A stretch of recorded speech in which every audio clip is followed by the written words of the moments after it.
ස්කම් එක්ක විවිධ විදිහේ ප්‍රශ්න වැඩි කුඩා දරුවන් දන හැමෝටම මේ දවස්වල ටිකක් ලෙඩ රෝග වැඩි. ඒ වුණාම ලෙඩ වෙන්න ඕනේ අපිටත් මේ ලෙඩ නැතුව ඉන්නකොට නිරෝගීව ඉන්නකොට තියෙන වටිනාකම තේරෙන ඕනම දෙයක් එහෙමනේ අපිට හොඳින් තියෙනකොට සියලු දේ හොඳින් පවතිනකොට ඒ දේවල් කොයිතරම් වටිනවාද කියලා අපිට දැනෙන්නේ නැහැ. හැබැයි පොඩි හරි අහිමි වීමක් වෙනකොට නැත්තම් රෝගී තත්ත්වයක් එනකොට ඔන්න අපිට දැනෙනවා කොයිතරම් සුවයක්ද නිරෝගීව ඉන්නවා කියන කාරණාව පිළිබඳව. හොඳයි. ඒ වෙනුවෙන් ඉතින් අපි හැමදාමත් උත්සාහ කරන සතිය දින 5 every morning අපේ වැඩසටහනට අපේ සුවති උදෑසන විශේෂාංග එකතු කරගන්න ඒ තුළින් විවිධ දේවල් සම්බන්ධයෙන් අපි කතා බහ කරන ඔබට තියෙන සෞඛ්‍ය ගැටලු වෙනුවෙන් අදත් අපි ඉතාමත් හොඳ ඔබට වඩාත් වැදගත් වෙන කාරණයක් මුල් කරගෙන තමයි කතා බහ කරන්න බලාපොරොත්තු වෙන්නේ. ආරම්භ කරනවා සුවති උදෑසන.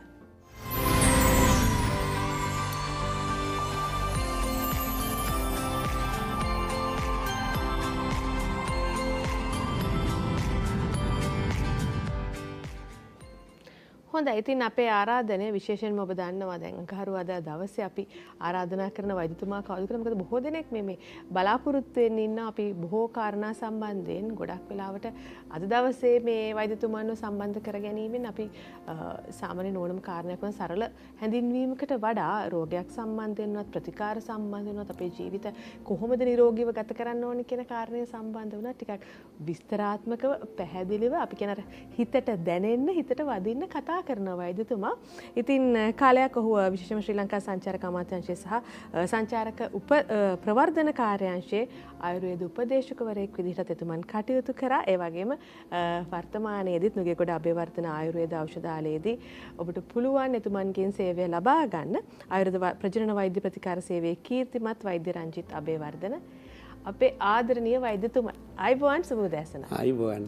මම එහෙම හැඳින්වුවම වෛද්‍යතුමාටත් ලොකු ප්‍රබෝධයක් දැනෙනවා නේද? වැඩසටහන ආරම්භයේදී. ආදරය කියන එක තුල ලොකු ප්‍රබෝධයක් තියෙනවා. අනිවාර්යෙන්. ඒ හින්දා අපි ඔබටත් මතක් කරන දුරකථන මාර්ගය ඔබට පුළුවන් ඕනම ගැටලුවක් වෙනුවෙන් අද දවසේ අපි කතා බහ කරන්න සම්බන්ධ වෙන්නේ ටිකක් හෝමෝන ගැටලු සම්බන්ධයෙන් සහ හෝමෝන වල ක්‍රියාකාරීත්වය. මොකද වෛද්‍යතුමා මෙතනට ඇවිල්ලා කිව්වහම තමයි මට තේරුනේ ડોක්ටර් දැන් ડોක්ටර් කිව්වා ඇත්තට අපි මේ hina වෙන්නේ කතා කරන්නේ සතුටින් ඉන්නේ සියලුම අපේ හැඟීම් සහ සියලුම ක්‍රියාකාරකම් මුල් වෙන්නේ මේ හෝමෝනත් එක්ක. අනිවාර්යයෙන්. කොච්චර මේ කාරණා පිළිබඳ අපි දැනුවත් වීම වටිනවාද කියන එක එතනම තියෙනවා උත්තරේ. ඔබට මතක් කරන දුරකථන අංකය 070 695 695 අපේ මැදිරි අංකය 070 695 695 ඔබට තියෙනවා නම් යම් ගැටලුවක් වෛද්‍යතුමා සූදානම් අපේ කතා බහ අතරතුරේදී ඔබේ ගැටලුවටත් උදව් උපකාර කරන්න වචනකින් හරි ඔබට ඒක ලොකු සහනයක් වෙයි. ඔබ මේ වෙලාවේ ඉන්න යම් කිසි රෝග තත්ත්වයකින් හරි සෞඛ්‍ය ගැටලුවකින් හරි පීඩා විඳිනවා නම් ඇත්තටම අර මං වෛද්‍යතුමනි අපි ආරම්භය ගන්න කැමති ඔබතුමාගෙන අර මම කිව්වා වගේ මේ හැඳින්වීමේදී ඇත්තට හෝමෝන නිසා නම් අපේ ශරීරයේ මේ සියලු දේවල් සිද්ධ වෙන්නේ ඇත්තට මෙතනම තියෙනවා මේ ගැන කතා කරන්න ඕනේ ඇයි කියන කාරණාව නේද?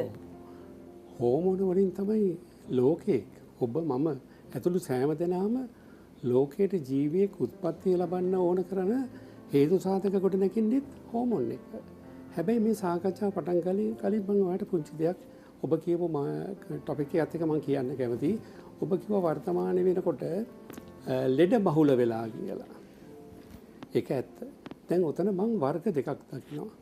ලෙඩ වීම සහ ලෙඩ දා ගැනීම. එතන දෙකක් තියෙනවා. ඔව්. හරි.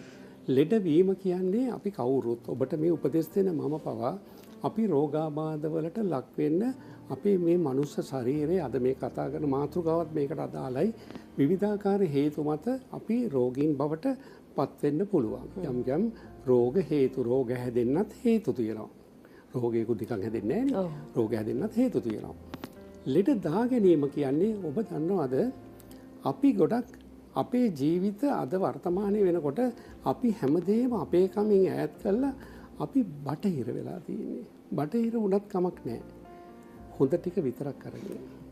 එහෙම වෙන්නේ නැහැ. ඒකනේ වැඩේ නේ. එතනයි වැඩේ. අපි ගන්න ඕනේ විදේශීය දේවල් අපි ගන්න ඕනේ. ඒ හැමදේම ගන්න ඕනේ අපේ රටට, අපේ සංස්කෘතියට, අපේ ජීවන රටාවට, අපේ සෞඛ්‍යයට ගැලපෙන විදිහට. ඒ කියන්නේ සීත රටක තියෙන සෞඛ්‍ය ප්‍රතිපත්ති අපේ රටට සමානලට ගැලපෙන්නේ නැහැ. එතකොට අපි ඒ ප්‍රතිපත්ති ගෙඩි පිටින් මේ රටට අරගෙන අවසානයේ අපි අර ලෙඩ දා ගැනීමක් කරගන්න එකයි මම කිව්වේ. අපි අපේකම හෙළවැදකම ආයුර්වේදය වර්තමානයේ වෙනකොට බොහෝ දෙනෙක් පැත්තකට දාලා ඒ පිළ එහි තියෙන වටිනාකම පහතර දාලා කතා කරලා අවසානයේ අපි බොහොම පහත් මට්ටමකට වැටිලා අපි ලෑස්ති වෙලා ඉන්නවා බටහිරෙන් එන සෑම දේම අපි අරගෙන අද සමහර දේවල් බටහිර දේවල් අපි අපේ කරගෙනනේ. අපි කියන්නේ ඉස්මුදුනෙන් පිළි අරගෙන. ඉස්මුදුනෙන් පිළි අරගෙන. හරි. ඉතින් එතකොට අපි බටහිර කරන්නේ උනාට කමන්නේ.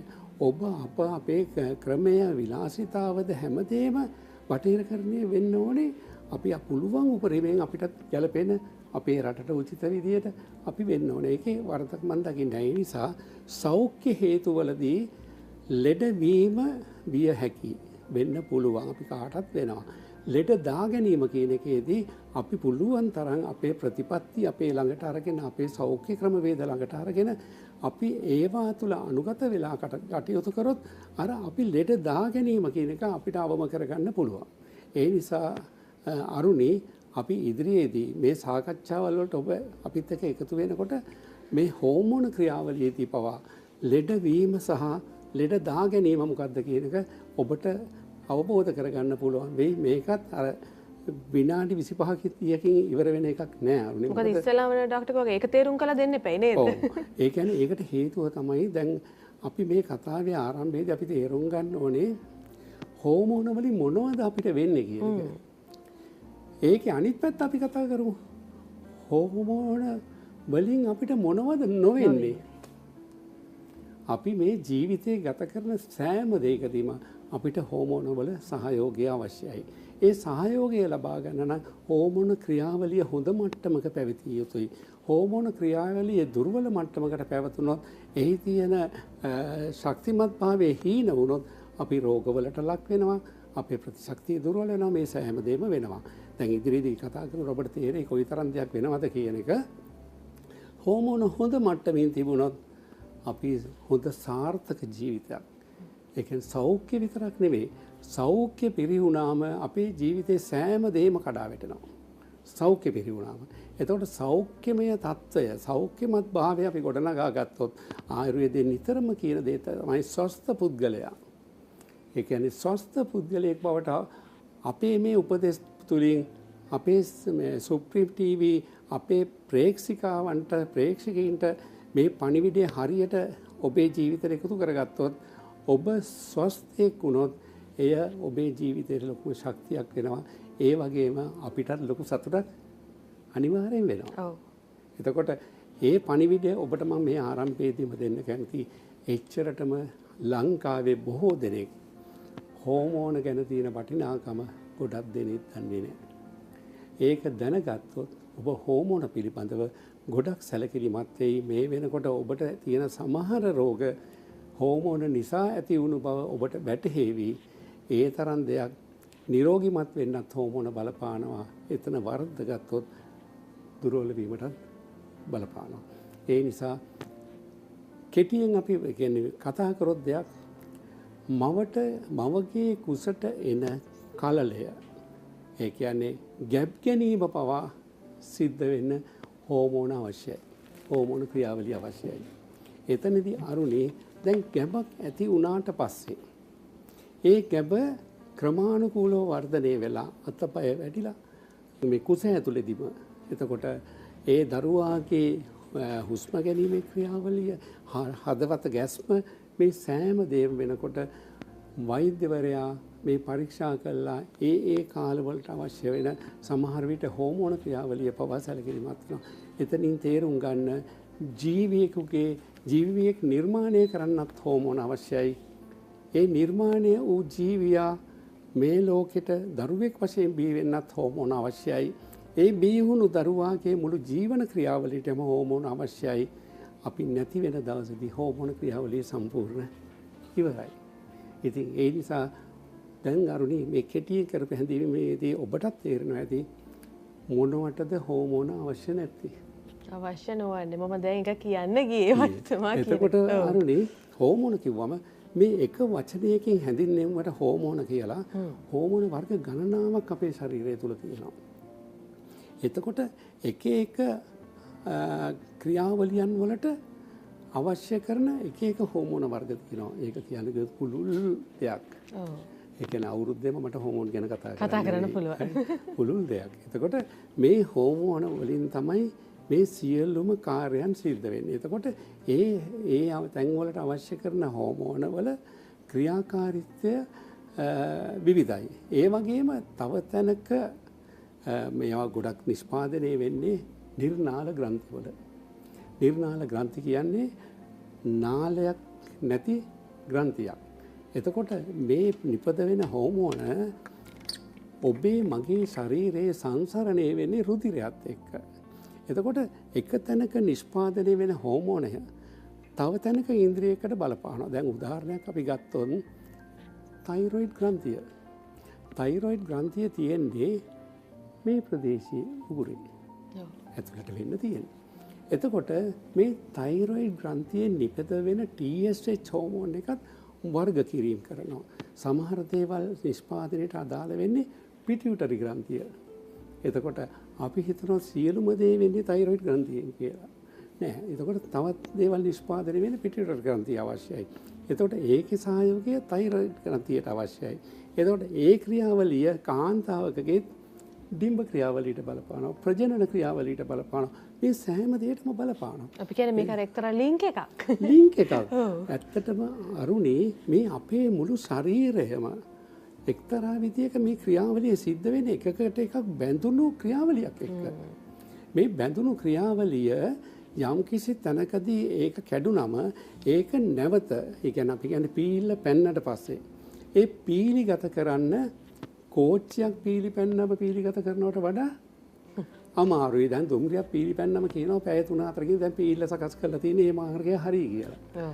සමහරවිට මේ මනුස්ස ශරීරයේ හෝමෝන ක්‍රියාවලියේදී මේක පීල්ලෙන් පිටට පැන්නොත් මේක හදාගන්න ගොඩක් මහන්සි වෙන අවස්ථා තියෙනවා. එතකොට අපි කරන්න ඕනේ පීල් හොඳින් රැක බලා ගන්න එක නෙමෙයිද? අන්න එතන තේරුම් ගන්න. මොකද මේ සාකච්ඡා තුළින් ඔබට මේ සෑම පණිවිඩයක්ම ඔබට අවබෝධයක්ම ලබා දෙන්නේ ඔබේ ජීවිතයේ සෞඛ්‍ය සම්පන්නව ගත කරන්න. ඒ සෞඛ්‍ය සම්පන්න කිව්වම අපේ ජීවිතේ කුඩා කාලය අපිට බෑ අපිට ඕන විදිහට ස්වාධීනව ඉන්න. අම්මා දෙන දේ කන්න ඕනේ. අකමැති වුණත් අම්මා කටට ඔපනවනේ පොඩි කාලේ. මගේ අම්මත් එහෙමයි. හරි. දැන් ඇද ළමයින්ට වගේ නෙවෙයි. අපේ පුංචි කාලේ ගත්තොත් කෑවේ නැත්නම් අම්මා වේවැලත් අරගෙන කියනවා කන්න කියන එක පොඩ්ඩක් සැර දාලා එහෙම කියනවා. එතකොට දැන් නම් ළමයට සැර දැම්මොත් අම්මට විරුද්ධව ළමයා පොලිසියට ගිහිල්ලා මානව හිමිකම් කියලා. ඒ වගේ තමයි අපි මේ තැනට වර්ධනය වුණේ. අපි මේ තැනට හැදුනේ. අපේ බුද්ධිය වර්ධනය වුණේ. අපි ඉගෙන ගත්තේ අපේ ජීවිතේ ක්‍රියාකාරකම් වලට මේ සියලුම දේට අපේ පෝෂණය වැදගත් වෙනවා. එතකොට මේ ක්‍රියාවලිය ගැන කතා කරනකොට මම මේ අම්මා කන්න දෙනකින් කතා කරේ අරුණි මේ හෝමෝන ක්‍රියාවලිය ගැන කතා කරනකොට පෝෂණය පැත්තකට දාන්න පුළුවන්ද? බෑ. මේ සෑම දෙයක්ම ඒකයි මම කිව්වේ මේක වැලක් වගේ එකකට එකක් බැඳුණු සාකච්ඡාවක්. මේ සාකච්ඡාව තුළ මුල සිට අගට මුල ඉඳන්ම අපිත් එක්ක එකතු වෙලා හිටියොත් ගොඩක් වටින දේ ඔබ මේ වෙනකන් නොදැන හිටපු ගොඩක් දේවල් පවා ඔබේ ජීවිතයට අවබෝධ කරගෙන එකතු කරගෙන ජීවිතයට ගොඩාක් නිරෝගීමත් පදනමක් හදාගෙන දැන් මම නිතරම උපදේශ දෙන දෙයක් මේ දරුවන් නැති අයට මඟ පෙන්වලා දෙන එක. අද සමාජයේ ගත්තොත් බොහෝ අය ඉන්නව දරුවෝ නැතුව. දරුවන් නැතුව ඉන්න අයට පවා ස්ත්‍රී පුරුෂ දෙපාර්ශ්වයටම මේ හෝමෝන සාකච්ඡාව ඉතා වැදගත් වේවි. එතකොට ඔබට තේරෙවි ඔබ ජීවත් වුණෙත් මෙච්චර කාලයක් ඔබේ ක්‍රියාකාරකම් සිද්ධ වුණේ කොටිම මේ අතපය දික් කරන එක පවා සිද්ධ වුණේ හෝමෝන ක්‍රියාවලියත් එක්ක. ඒ නිසා හෝමෝන් පැත්තකට දාලා අරුණි කිසි දෙයක් කතා කරන්න බෑ. ඒ හෝමෝන් ක්‍රියාවලියෙත් අපේ වයස අනුවත් වෙනස් වීම සිද්ධ වෙනවා. අපි තියෙන ලදරු කාලයක් තියෙනවා. ඊට ළමා කාලය, තරුණ කාලය, මැදිවිය සහ මහලු කාලය. මේ අනුව හෝමෝන වල වෙනස්කම් සිද්ධ වෙනවා. එතකොට අඩු වැඩි වශයෙන් වෙනවා. දැන් තරුණ කාලේ හොඳටම දැන් අපි ගොඩක් අය හෝමෝන්ස් ගැන කතා කරන්නේ මේ තරුණ වයසත් එක්ක. එතකොට හෝමෝන් අයිති තරුණීන්ට විතර තරුණියන්ට විතරද? නෑ. හෝමෝන මේ නාකි මටත් අයිති. හරි? එතකොට අපි කාටත් මේ හෝමෝන ක්‍රියාවලිය ජීවිතයේ අවසානය දක්වා බලපාන ක්‍රමවේද ගොඩක් තියෙනවා. දැන් මට මේ වයසේ බලපාන දේ නෙමෙයි මට තරුණ කාලේ බලපෑවේ. ඒක අපි උදාහරණයක් ගත්තොත් ටෙස්ටොස්ටෙරෝන් හෝමෝන් එක තරුණ අවදීදී ඉතා උච්ච මට්ටමකට එනවා. ඒ ආවම තරුණ සිතුවිලි තරුණ ක්‍රියාකාරකම් හැඟීම් දැනීම් ඇතිවීම පොඩ්ඩක් හිතුවක්කාර වැඩ ගන්න නැති දේවල් මේ ඔක්කොම අර ගමේ කතාවක් තිබුණා නේද මේ තියෙනවා අහලා නැද්ද අරුණී තරුණ මදය අහලා තියෙනවා ඒ තරුණ මදය ඇති වෙන්නේ හෝමෝන්ස් නිසා. හොඳයි. අපිට දුරකථන නැමතුමක් තියෙනවා එතමනි අපි අවස්ථාව දෙලෙමු තනමල් වලින් රූපා මහත්මිය සුබ උදෑසනක්. සුබ උදෑසනක්. ඔව්. අපිට ඇහෙනවා කියන්න මොකද්ද ඔබතුමියගේ ගැටලුව? ડોક્ટર මම මේ සාමාන්‍ය අයින් කරලා ඉන්නේ. මට පැහැදිලි පැහැදිලි නැහැ අපිට. ගර්භාෂය අයින් කරලාලු ඉන්නේ ගෙඩියක්. වයස කීයද? වයස කීයද ඔබතුමියගේ? ඉබේට දවල්ට රැට කියන්නේ හැම වෙලාවෙම නිතරම දාදී දානවා ඉවස ගන්න දෙතර. වයස කීයද ඔබතුමියගේ? 58යි. හැම වෙලාවෙම වයස කීයද අයින් කරලා තියෙන්නේ? වයස කීයේදීද එතකොට ගර්භාෂය ඉවත් කරේ? 57යි. 57දී.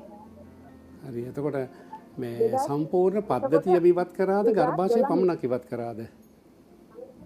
2012 අවුරුද්ද. නෑ ගර්භාෂය අයින් කරලා තියෙන 2012 දී දැන් අවුරුදු වයස කීයද? 57යි. දැන් 57යි 2012 දී අයින් කරේ. එතකොට වයස කීයද? එතකොට වයස කීයද ඔබතුමියගේ?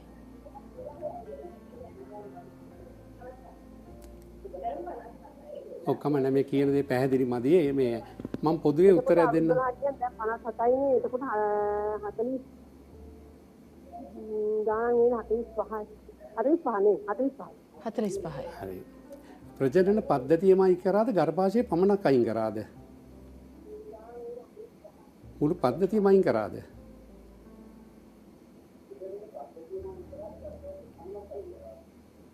අපිට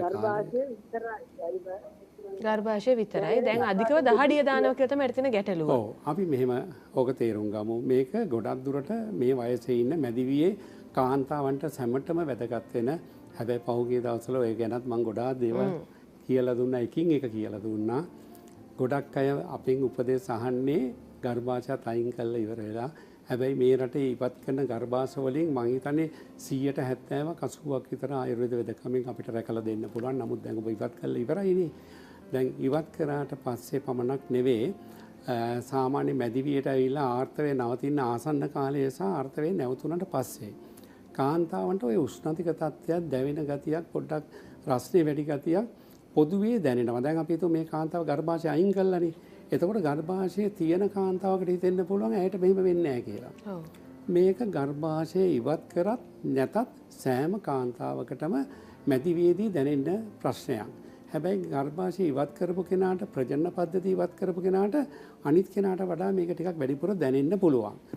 මේ සඳහා ආයුර්වේද ප්‍රතිකාර තියෙනවා. ඔබේ සිරුරේ ක්‍රියාකාරීත්වය සාමාන්‍ය මට්ටමට ගෙනල්ලා ඔබට එදිනෙදා වැඩපළ කරගන්න පුළුවන් විදිහට මේ සෑම දෙයක්ම මේ සිද්ධ වෙන්නේ හෝමෝන ගැටලුවක්.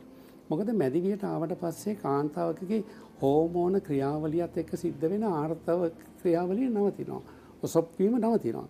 ඒ නැවතුනාට පස්සේ අර කරදරකාරී වදකාරී ඔසොප් ක්‍රියාවලිය නැවතුනාම ඇයට වෙනත් කරදරකාරී ප්‍රශ්න ටිකක් පටන් ගන්නවා. මේක මම ඒකයි මේක උත්තර දෙනකොට මම කිව්වේ පොදුවේ උත්තර දෙන්න ඇයට පමණක් නෙමෙයි මේ උත්තරය කාන්තා ඔබ කාටත් වැදගත්. එතකොට මේ තත්ත්වයේදී ඇතිවෙන එක දෙයක් තමයි මේ දැන් මේ අපේ ප්‍රේක්ෂිකාව කියන්නේ. ඇඟ උෂ්ණයි රස්නේ දැනෙනවා. හැබැයි මේ රසය එකපාරට සමහරවිට සීතල වෙන වෙලාවලුත් එනවා. මේක එදිනෙදා වෙන දෙයක්. සමහර විට මේ සඳහා වෛද්‍යවරු යම්කිසි හෝමෝන ඖෂධ නිකුත් කිරීමක් කරනවා.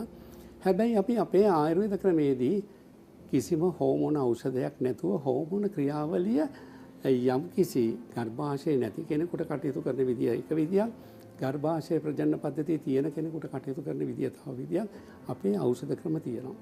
එතකොට මේ ඇතිවන తত্ত্বය සෑහෙන දුරට ඉතා සාර්ථක විදියට නවත්තන්න පුළුවන්. ඒ වගේ මාරුණි අර මං පෙර කියපු දෙයක් නැවත කියන්න වෙනවා. ගොඩක් අය අපෙන් උත්තරාන්නේ ගර්භාෂය අයින් කරලා ඉවරලා. මං හරි කැමති ඔබ හැම දෙනාම මේ නරඹනවා නම් ගර්භාෂ ඉවත් කරන්න කලින් උත්තරේ අහනවා නම් මේකට උත්තර දෙන්න පුළුවන් ගොඩක් දේවල් ආයුර්වේදයේ තියෙනවා. මම එවැනි දේවල් කරලා ගර්භාෂ ආරක්ෂා කරලා දීලා සමහර කාන්තාවන් අද වෙනකොට අයින් කරන්න ගිය ගර්භාෂත් කිසිම මේ සමහර අය බයයි පිළිකා තත් ඇති වෙයි කියලා මේක සෑම දිනකට මෙහෙම වෙන දෙයක් නෙමෙයි. දැන් මේ වගේ ශල්‍ය කර්ම වලට යොමු වෙච්ච සමහර අය දන්නවා ඉවත් කළා බයොප්සි පරීක්ෂණ වලින් බැලුවට පස්සේ කියනවා පිළිකා තත්ත්වයක් නැහැ කියලා. ඉතින් හැබැයි ඉවත් කළ යුතු අයත් ඉන්නව නේතෝ නෙමෙයි. ඉවත් කළ යුතු මට්ටමේ රෝගීන් ඉන්නවා. ඒ රෝගීන්ගේ ඉවත් කරාට කිසිම ප්‍රශ්නයක් නැහැ. එක එක වෛද්‍ය ක්‍රම සහ වෛද්‍ය දර්ශනීය අනුව මූලධර්ම අනුව ගන්න නිගමන වෙනස් වෙනවා. මම මේ කතා කරන්නේ මා ඉගෙන ගත්ත වෛද්‍ය දර්ශනය අනුව. එතකොට ඒ අනුව මෙවැනි රෝග තත්ත්ව මෙවැනි ප්‍රශ්න ආයුර්වේදයේ හෝමෝන ක්‍රියාවලියට සාර්ථක ප්‍රතිකාර තියෙනවා. ඒ ප්‍රතිකාර තුලින් ක්‍රමවත් ප්‍රතිකාර කළා ගර්භාෂයත් ආරක්ෂා කළා ප්‍රජනන පද්ධතියත් ආරක්ෂා කළා ඔබේ සෞඛ්‍ය තත්ත්වයත් යහපත් කළා. අද සුව කරන්න පුළුවන් බව තමයි අද මේ හෝමෝන ගැන සාකච්ඡාවෙන් අද ආරම්භ කරන්නේ. ඉදිරියේදී ගොඩක් දේවල් කියලා දෙන්න.